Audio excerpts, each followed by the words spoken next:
Oi, pessoal! Então vamos lá para a nossa segunda aula de introdução à zoologia. Bom, então na primeira aula nós falamos aí algumas características bem importantes, né? Eucariotos, multicelulares, heterotróficos, falamos da diferença de desenvolvimento direto e indireto, da fecundação interna e externa, dos conceitos de vivíparos, ovíparos e ovovíparos. Faltou um acentinho bem aqui, agora que eu vi. E terminamos então a nossa aula falando de desenvolvimento embrionário. E para clarear um pouquinho mais o desenvolvimento embrionário, eu trouxe algumas estruturinhas aqui. Eu fiz algumas estruturinhas de massinha para nós compreendermos um pouquinho. Mas só relembrando rapidinho, nós vimos então que o espermatozoide se fecunda, né, com o gameto, formando o zigoto, e as células vão dividindo, até formar uma estruturinha chamada mórula. A mórula é mais ou menos isso daqui, ó. Um bolinho de células densa, né, maciço, olha só, que se junta. E aí o que acontece? Em um determinado momento, então, elas começam, por meio de uma bomba iônica, tá? Elas começam a absorver água. E essas células, então, elas vão, não dá pra gente aqui, ó, elas vão para a extremidade, tá? Elas vão formando, então, uma bolinha oca, tá? Vão para a extremidade e elas ficam maiores. Uma coisa legal da gente observar aqui, ó, é que do zigoto para a mórula não teve muito crescimento. As células elas foram só dividindo, elas não tiveram muito tempo de crescer. E depois, quando essas células vão para a extremidade, né, a gente tem então a formação, olhem só, aqui. A gente tem então a formação de uma bolinha oca, tá? Tanto para vocês verem aí. E aí o que acontece? À medida que essa célula cresce, né, a gente tem essa fase chamada de blástula. Aqui no interior, então, a gente tem a blastocele, a camadinha de célula forma a blastoderme. E aí, o que acontece? Ela começa a sofrer uma invaginação.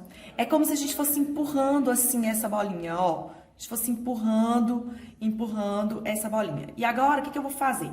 Eu vou fazer um corte nela, tá? Vou fazer um corte. E aí, como se eu fizesse um corte, e aí nós vamos observar, então, um dos lados dela. Olha só. Então, ó, cortei no meio pra gente observar. Então, ó, teve a reentrância, deu pra entender? Ó, eu amassei a minha bolinha, entrou e agora eu fiquei com eu tô na fase agora de gástrula, e agora, então, eu fiquei com dois tecidos. Olha só, eu tenho aqui dentro, esse tecido aqui de dentro, a endoderme, e esse tecido aqui de fora, a ectoderme, tá? Quando o indivíduo ele dá continuidade ao desenvolvimento embrionário com esses dois tecidos, ele é chamado então de diplástico. Mas pode acontecer de algumas células então da endoderme se diferenciarem e formarem um tecidinho aqui nesse meiozinho. E esse tecido, então, ele vai ser chamado de mesoderme. O indivíduo que formar esse tecidinho aqui, ele é chamado de triblástico, certo? Então, espero que tenha ficado um pouquinho mais claro. Então, olhem só. Peraí. Primeiro nós vamos falar aqui. Desculpa, gente. Então, olha só. Vou deixar aqui para ficar melhor para a gente entender. Ó, quanto aos folhetos embrionários, nós podemos dizer que nós temos indivíduos ablásticos. Na verdade, ablásticos são apenas os poríferos.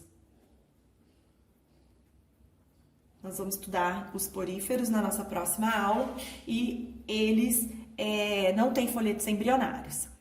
Depois, nós vamos classificar os outros organismos em diblásticos. Quem vão ser os nossos organismos diblásticos? Os organismos que têm dois tecidos embrionários. E a grande maioria triblásticos, que tem três tecidos embrionários. Certinho? Bom, uma outra classificação que nós temos também é uma classificação de acordo com a cavidade, uma cavidade chamada de celoma. Essa cavidade, ela vai ser formada bem na mesoderme, tá? Então, eu vou usar o preto para ilustrar a ectoderme, o rosa para ilustrar a mesoderme e o azul para ilustrar a endoderme. Então, o desenvolvimento embrionário, ele vai continuar, tá? E pode ser que seja formada, então, uma cavidade no meio da mesoderme. E essa cavidade, olhem só, essa cavidade, ela vai servir para alojar os órgãos. Então, olha só, vamos entender isso daqui bem direitinho, ó. Aqui fora, eu vou ilustrar, então, a ectoderme, ó, em preto. É como se eu tivesse as minhas células da ectoderme, tá? Aqui dentro, eu tenho, então, a endoderme, ó, em azul aqui, a endoderme, e em rosa, a mesoderme. Quando na mesoderme eu tenho uma cavidade, e essa cavidade ela vai servir para alojar órgãos. Então, alguns órgãos vão sendo formados e vão ficando aqui dentro da dentro dessa cavidade, tá? E dessa cavidade ela vai dando esse espaço. Esses indivíduos que têm essa cavidade, eles são chamados de celomados.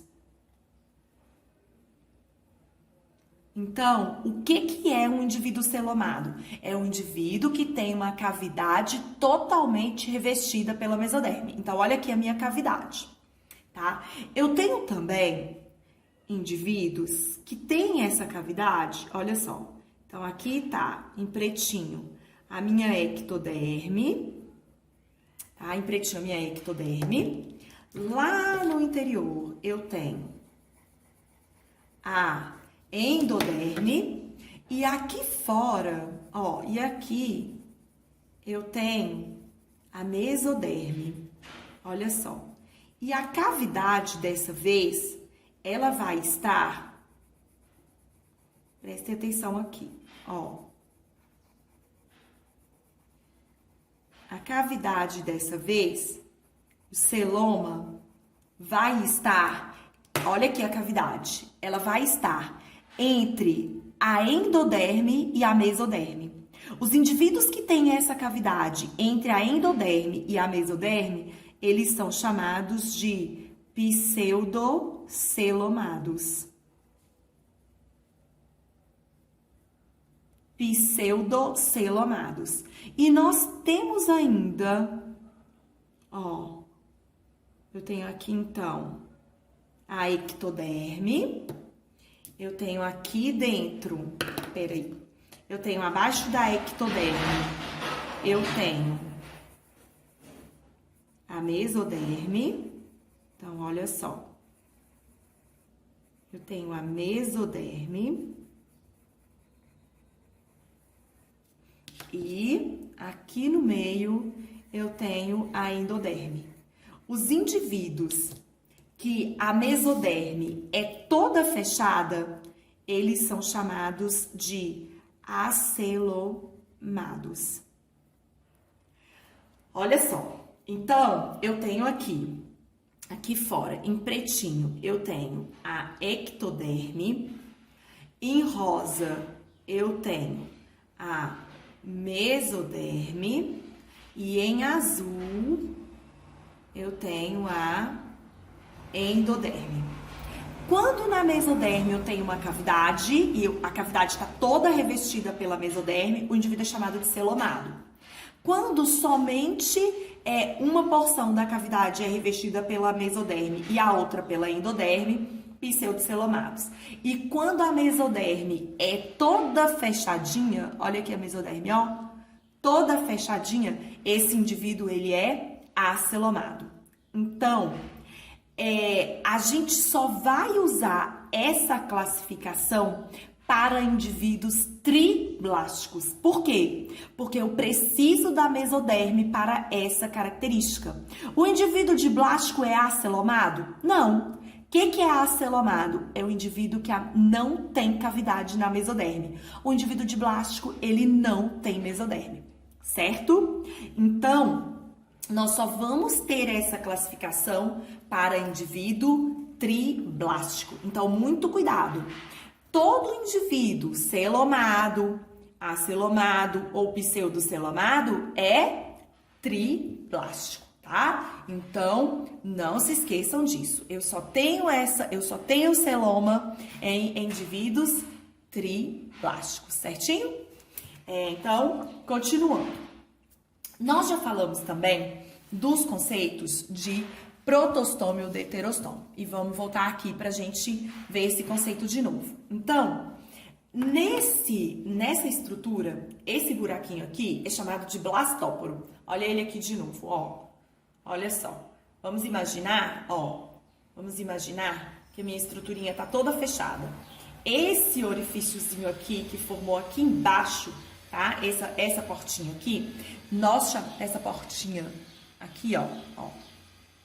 Esse buraquinho aqui que dá acesso a isso daqui, nós chamamos de arquêntero, que dá acesso ao arquêntero, nós chamamos de blastóporo.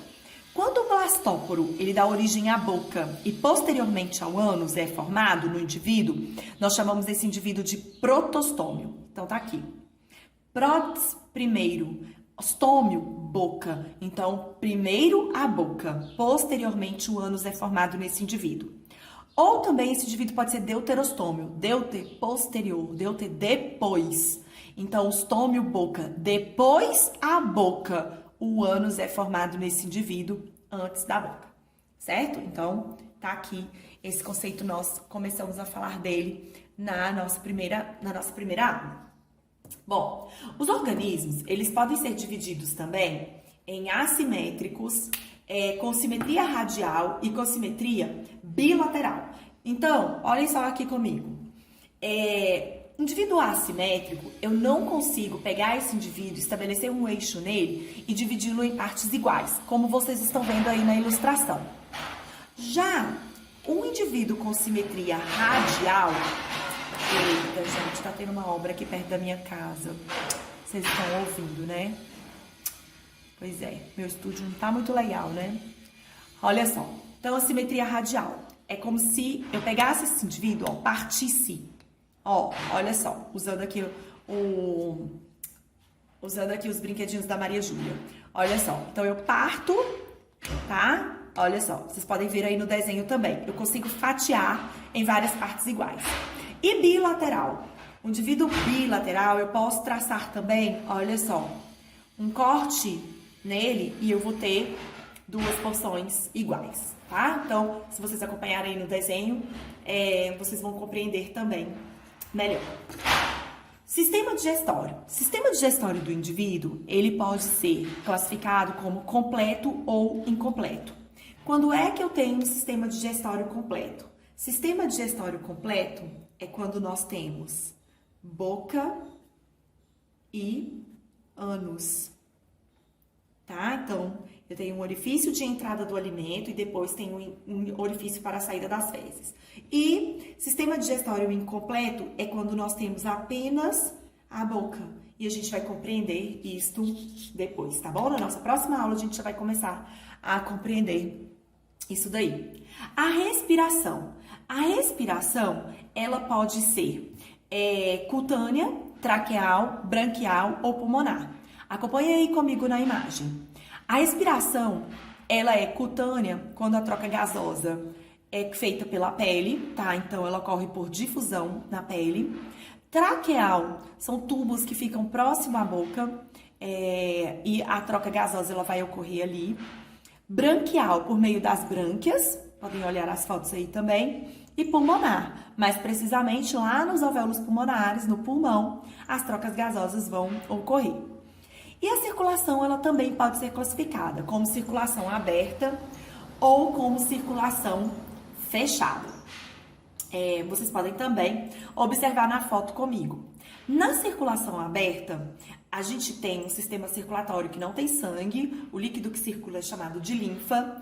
E o que acontece? Esse líquido, ele deságua, ele sai dos tecidos e ele deságua nos tecidos, tá? Ele banha os tecidos. Ali ele deixa o oxigênio e recolhe o gás carbônico, como se o líquido depois ele fosse aspirado, tá? E aí ele é recolhido e cai de novo na circulação do indivíduo.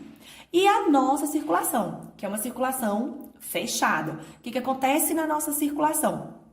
O sangue, ele não sai, né, de dentro do sistema circulatório. As trocas, elas vão ocorrendo ao longo das nossas células, dos nossos tecidos, por meio de difusão. Então, o que acontece? Os nutrientes, eles vão saindo dos capilares sanguíneos e entrando na célula por meio de difusão. Eles vão atravessando os capilares sanguíneos. E a gente tem também algumas células que saem, mas o sangue não sai. Algumas células, como por exemplo, células, glóbulos brancos. Ai, gente. Glóbulos brancos que fazem a nossa defesa, eles saem dos capilares sanguíneos, a gente vai estudar esse sistema imunológico por meio de um processo chamado diapedésia. Bom, desculpem o barulho do meu estúdio hoje, mas é assim. E eu não posso deixar de mandar uma mensagenzinha para vocês. Grandes coisas geralmente têm pequenos começos. E nós estamos começando aí de forma bem pequenininha, mas eu tenho certeza que nós vamos construir muito conhecimento ao longo desse tempo. Mas eu preciso de vocês, andando em dia com o que eu posto, tá bom? Beijos, beijos no coração e até a próxima!